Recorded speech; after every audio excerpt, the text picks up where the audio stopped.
Find the reading of the spring balance shown in figure. The elevator is going up with an acceleration of g by 10. ऊपर जा रहा है. The pulley and the string are light and pulley is smooth. चलिए शुरू करते हैं. हमें wait बताना है, यानी कि जितना भी यहाँ पे टेंशन आएगी ऊपर उसकी वैल्यू बतानी है, बस वही रीडिंग होगी. जैसे स्प्रिंग बैलेंस ये है, बता दूं कैसे फंक्शन होगा. ये स्प्रिंग बैलेंस है और नीचे खूंटा लगा हुआ है. खूंटे में जितना नीचे आएगा टूटी उतना ही ऊपर रीडिंग आएगी.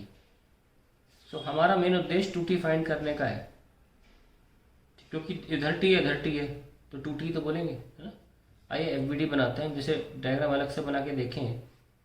ये आपका 1.5 kg का और ये 3 kg का है. 1.5 और ये 3, और यहाँ पे टेंशन और यहाँ पे भी टेंशन सेम रहेगी, तो इसलिए फाइनली टूटी आ गया. अब इनका मोशन देखिए कैसा है.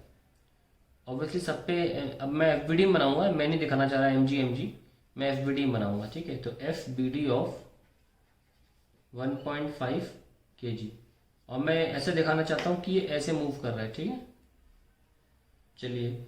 ऊपर टेंशन है, नीचे 1.5 g है, ये ऊपर जा रहा है ना, तो सूडो फोर्स कहाँ लगाओगे? नीचे. ये लिफ्ट ऊपर जा रही है, सूडो फोर्स कहाँ लगाएंगे? नीचे की तरफ. 1.5 इंटू लिफ्ट का एक्सेलरेशन कितना है? ए लिफ्ट, ए एल. ठीक है, ये भी नीचे आ रहा है. अब जब ये सब हो जाएगा उसके बाद हम ये फाइनली कह सकते हैं कि लिफ्ट में खड़े होकर देखकर हमें कैसा लग रहा है. हम जो लिफ्ट में खड़े हैं तो बाहर के एक्सेलरेशन से कोई मतलब नहीं है, हमें अंदर का नज़ारा दिख रहा है कि 1.5 ऊपर जा रहा है. तो बाहर के इफेक्ट को हटाने के लिए हमने नीचे सूडो फोर्स लगा दिया. अब हम फाइनली देख पा रहे हैं कि 1.5 kg ब्लॉक जो ऊपर जा रहा है, तो फाइनली हम ये लगाएंगे, ये ब्लॉक फाइनली 1.5 ए से ऊपर जा रहा है, हमें ये ए फाइंड करना है. ठीक है,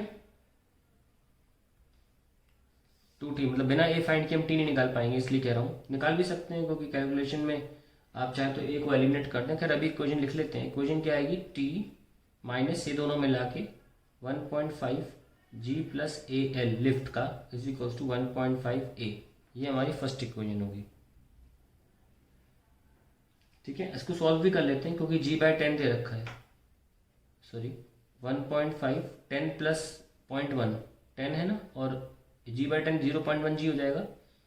तो ये हो जाएगा कितना? 10, g की वैल्यू 10 है ना, और ये कितनी? g plus g by 10 that is 1.1 g, that is 1.1 g, that is 11. अब ठीक है, इज इक्वल्स टू 1.5 a, तो t minus 16.5 is equals to 1.5 a. ये आपकी एक्चुअली इक्वेशन होगी जो इस्तेमाल होगी सॉल्व करने में वैल्यूज को. अब हम दूसरे ब्लॉक के लिए बना लेते हैं. एफ बी डी 1.5 का तो हो गया. अब 3 वाले के लिए बनाना है. 3 और 1.5. 3 वाले का जैसे कि हम मान के चल रहे हैं कि लिफ्ट के अंदर इंसान को, ऑब्जर्वर को ये ऐसे ज़्यादा दिख रहा है, ये ऐसे. ठीक है, और लिफ्ट का जो मोशन है वो ऊपर है, तो ये टेंशन टी और ये कितना 3g, और सूडो फोर्स नीचे लगा दीजिए 3a ऑफ लिफ्ट. पर फिर भी इस आदमी का मोशन नीचे की तरफ दिख रहा है, तो ये फाइनल मोशन होगा 3a. अब क्योंकि इधर मोशन हो रहा है तो ये वाले फोर्सेस टी को डोमिनेट कर रहे हैं, तो 3g plus a lift minus T is equals to 3a.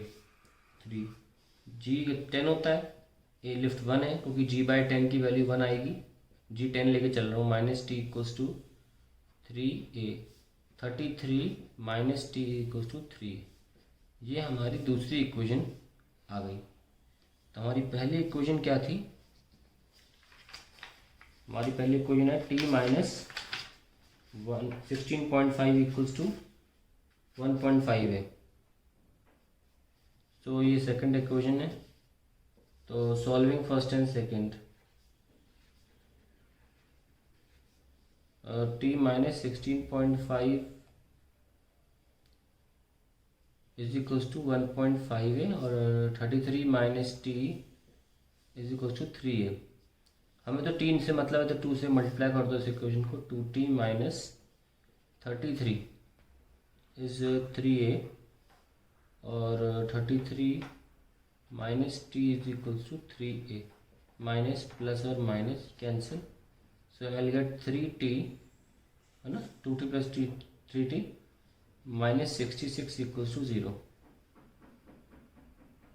Okay, so we have t equals to 22 Newton.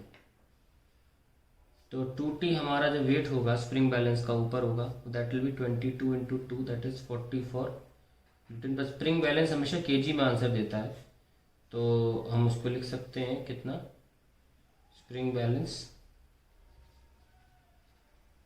Reading in KG will be obviously 44 divide by 10 that is 4.4 kg. तो ये आपका final answer होगा इस question.